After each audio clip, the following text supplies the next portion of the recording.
Thank you, James. Thank you, choir. That was very good. It was better than the other one you warned me about. When I told the choir that the sermon series was called We Are Family, they threatened to sing Sister Sledge this morning. It would have been quite lovely and lively, but I think that was better. There are many things that it takes to make a healthy family, and love is the most important of all.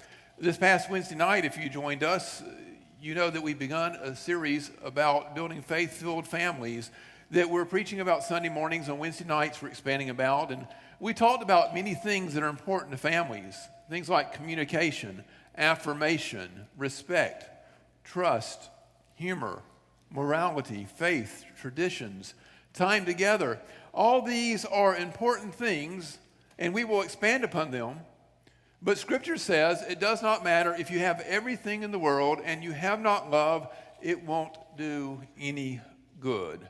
It's the same with our church. We are a church family, and we could have every gift of the Spirit here.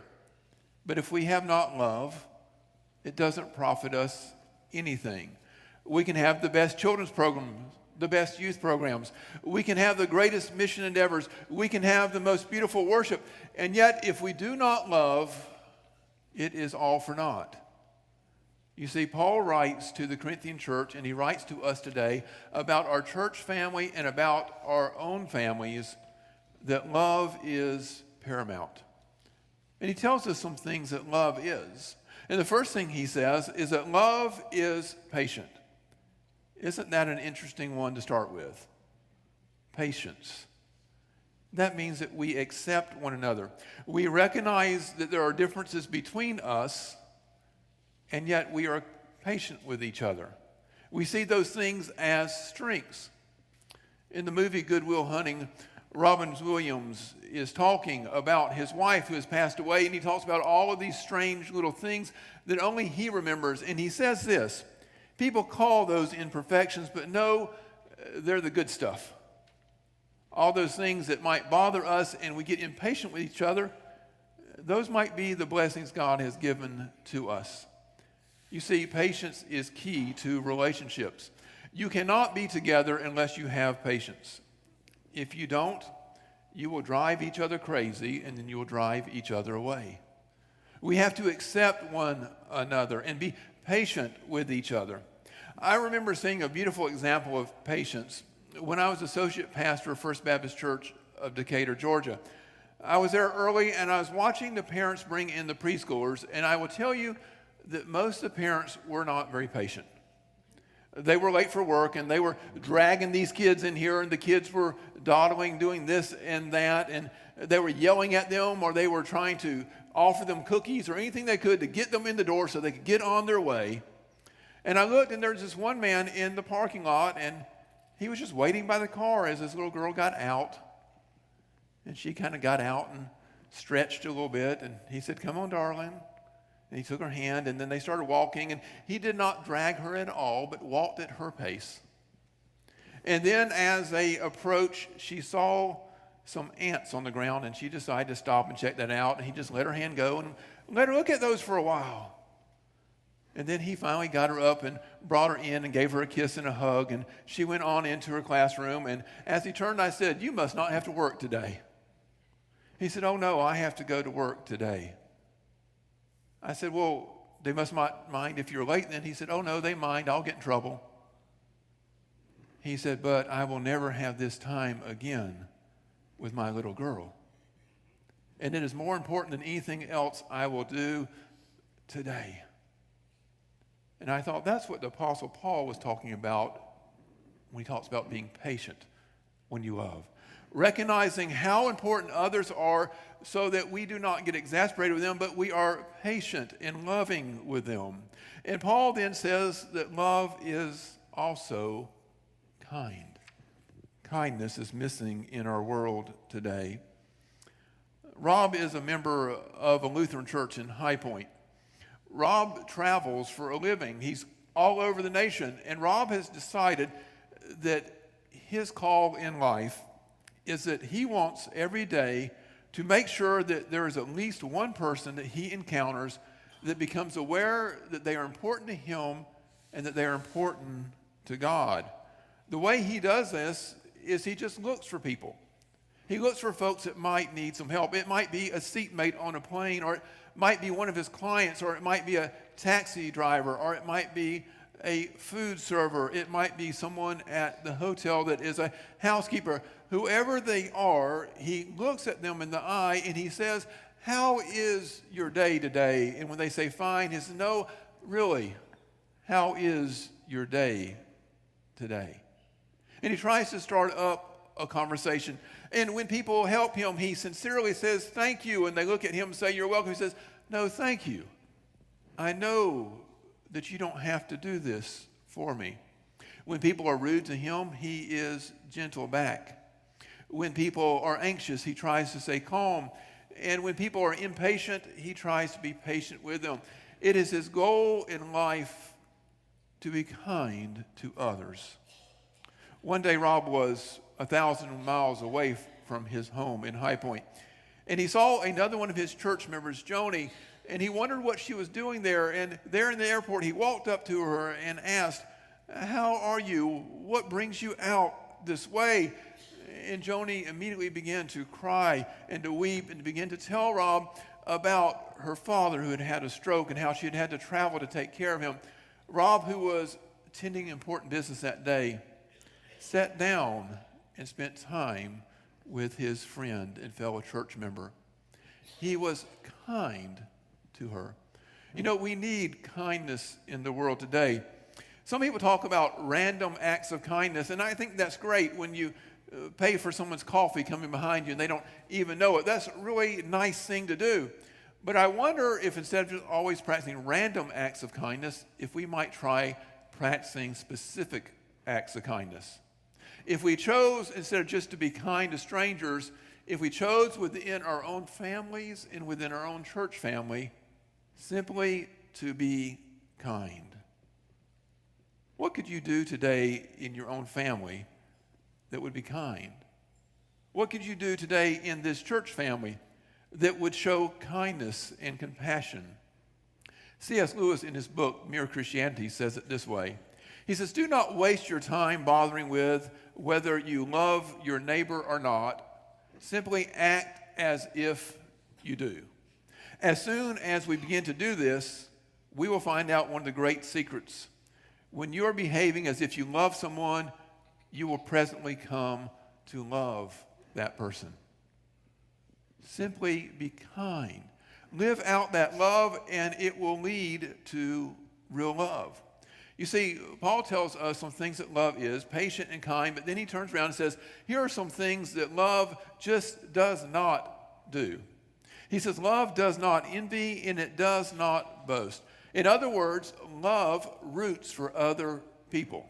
It wants the best for others. It doesn't seek its own way. It doesn't look at others and say, I wish I had what they had, but rather celebrates their blessings. Love does not boast in what it has and say, oh, I have this and you don't, look at me. Both that envy and that boasting are two sides of the same coin. They both show that we are insecure in what we have. I think I told you the story about when I was growing up. I always wanted a ski boat. My father explained to me that we would never own a boat, that if I wanted to go skiing, I needed to make friends with our neighbors. By the way, it's a lot easier to have your neighbors to own a boat than to own one yourself. But I just wanted our family to have one, and so I would pray constantly, Lord, just let us give a boat one day. When I grew up, I remember going over to see my sister Kathy. Her husband's a physician, and they had their family started, and I went to see them one day, and I walked around the backyard, and guess what? God had given my boat to my sister Kathy and her husband Jerry. There it was, and I got mad. And I had to check my attitude, and I had to get straight so when I came to the door, I could say, Kathy, I am so delighted that you and your family have this wonderful boat. I'm glad your kids are going to have the experience of being on the lake. Love does not envy. It celebrates when others are blessed, and it does not boast. Ken Miedema, who is a wonderful composer and singer, is also blind. Ken Miedema tells a story about going to visit a house one day, and in that house there was a lot of artwork. It was very expensive artwork, and his host, the guest, was going from picture to picture, standing Ken Miedema in front of the artwork and describing it in detail and telling him how valuable it was. Ken Miedema says, can you imagine that? Standing a blind man in front of a piece of art and trying to get him to appreciate that artwork. And he said that he boasted and boasted and boasted. Paul later in the book of Corinthians says this: if we're going to boast, boast in the Lord. Count your blessings and boast in what God is doing for you. Do not envy what others have. Do not boast about what you have, but rather seek blessings for all. Paul says that love will not dishonor others, and it will not seek its own way. Love does not put other people down, but is willing to sacrifice. You know, if you go into a bookstore today, you can find all kinds of books about how to get ahead, especially in business.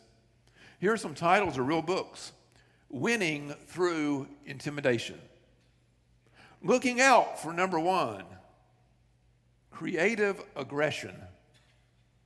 No wonder our world has so many problems. It is not about winning over others.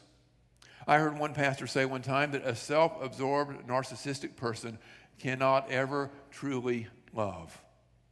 When it's truly about us, when we seek just our own way, and when we dishonor others, we are not loving, and we cannot act in love. Now, on the other hand, there are those that seek to honor others and always seek to be generous to others. I have a friend that I went home with him one time when I was in college, and he said, now when we're home, we're going to go over to my grandmother's house, but when we get there, do not compliment anything. I said, don't compliment anything. No, don't compliment anything, because if you compliment anything at all, you will get it. She will give it to you. He said, I have a record player I don't want because I said that is a really good sounding record player. He said, I have a whole bunch of potted plants where I said, Grandmama, those plants are beautiful. And she just gave them to me. And he said, I even have a recliner that I don't want because I said this chair is comfortable. Don't compliment anything because she is so generous, she's going to give it to you. Love does not seek its way. It does not dishonor others, but it is generous. Love does not get angry quickly. Now, note, Paul does not say that love never gets angry. I promise you, if you love someone, sooner or later, you're going to get mad. There's going to be some anger there, and sometimes there are some things that are worth being angry over. Sometimes that means we are fighting for our relationships. But Paul rather says this: do not quickly get provoked. Do not let just any little thing set you off. Don't walk around mad all the time. You remember in Genesis the story of Cain and Abel? How God liked Abel's offering better, and Cain gets angry, and God looks at Cain and says in the King James, why has your countenance fallen? Why are you looking angry? And then God says to him, be careful.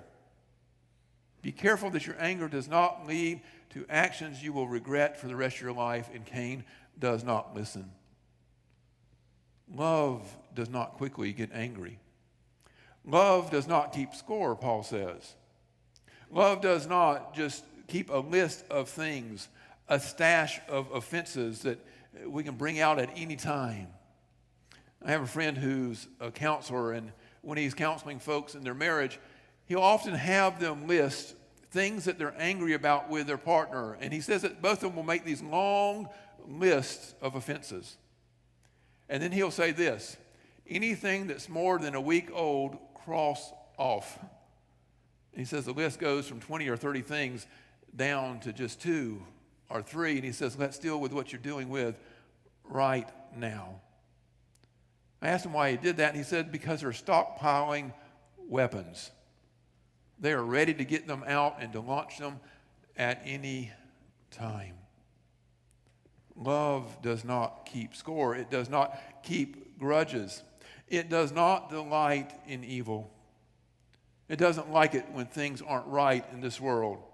Love knows that sometimes you have to confront what is wrong. But Paul says, rather, love rejoices in the truth. Love celebrates what is good in life.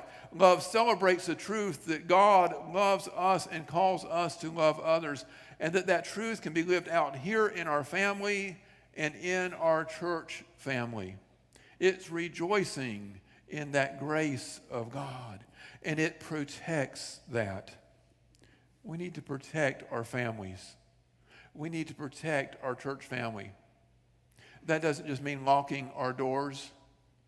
That means protecting the fellowship and the love and the relationships that we have together. If you go to a New England Patriots game and they score a touchdown, they're going to play a song by Bon Jovi called "This Is Our House." It's going to rock them out, and they're all going to sing it. And in this, they say, "This is our house. Ain't nobody is going to ever knock it down. Ain't nobody going to knock it down." It's not good English, but they're celebrating that they are one together and that they will come together to win in that stadium. But what about here in our church? What about in our own families? How do we protect one another? How do we say no one's going to come in here and interfere with our relationships with one another? We are going to choose to love. We need to protect what we have. Many of you wear wedding rings. That ring is a reminder, is it not? To protect that sanctity of marriage. I've wondered sometimes what it is that we should give as a church that would remind you that you are a part of the church family as well. What is it that would remind us of Christ? Some people will carry a little cross in their pocket. Others will memorize Bible verses and say them over in their head when they are tempted.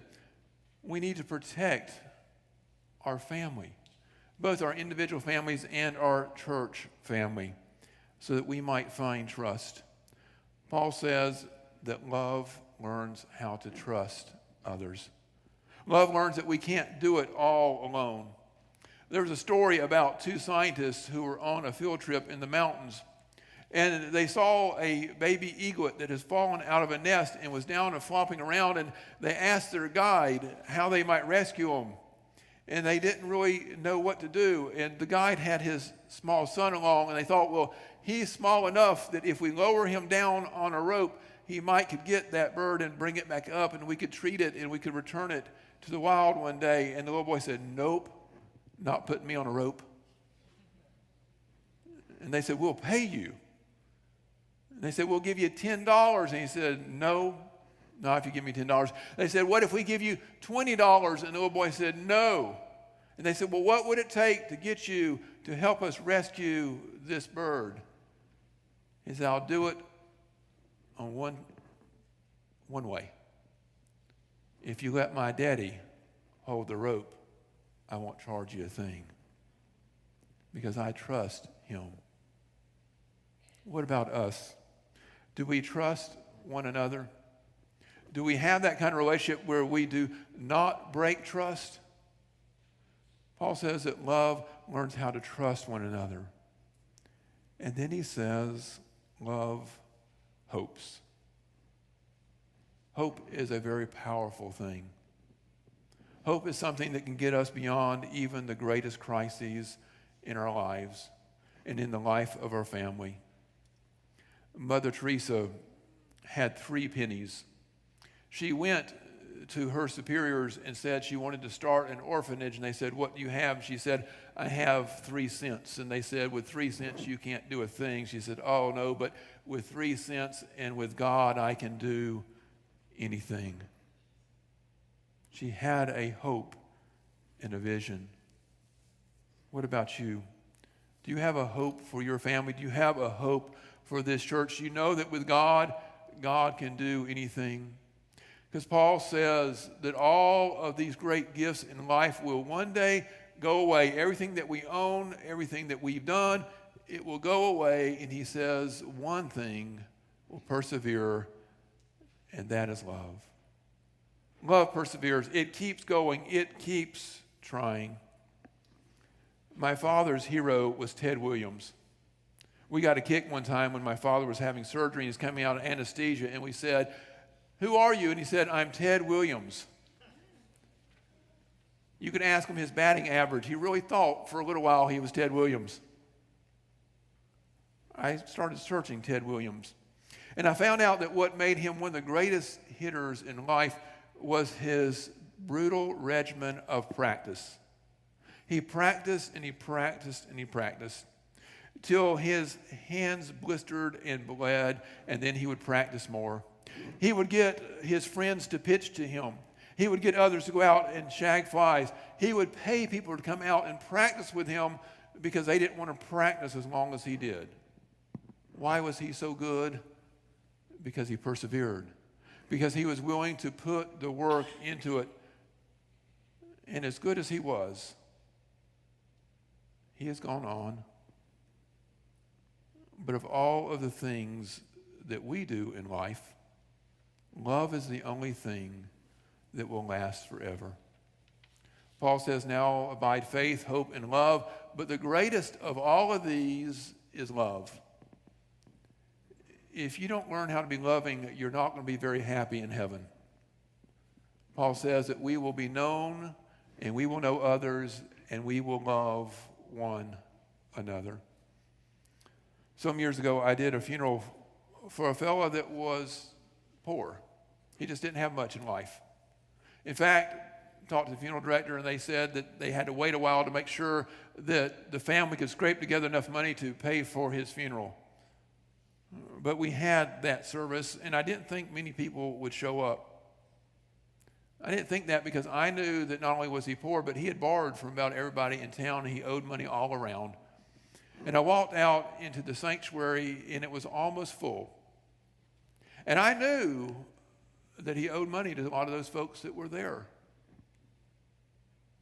And I started asking some of them after that service, tell me a little bit about this fella. I know that he was very needy. What was your experience with him? And they said, oh, Pastor, yeah, we loaned him money because he needed it. But did you know how loving he was? And then they started telling me stories. They said, did you know that he used to go visit in the nursing homes after worship and take bulletins and tell those folks there about our worship service and about the music and about your sermon? I said, I heard stories about that.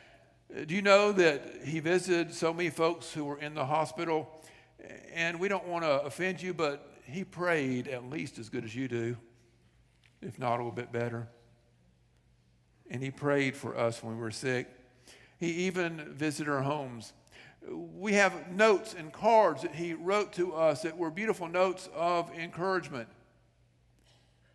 He loved this church and everyone in it. He doesn't have a very big grave marker. It's very small, just with his name and the dates of his life.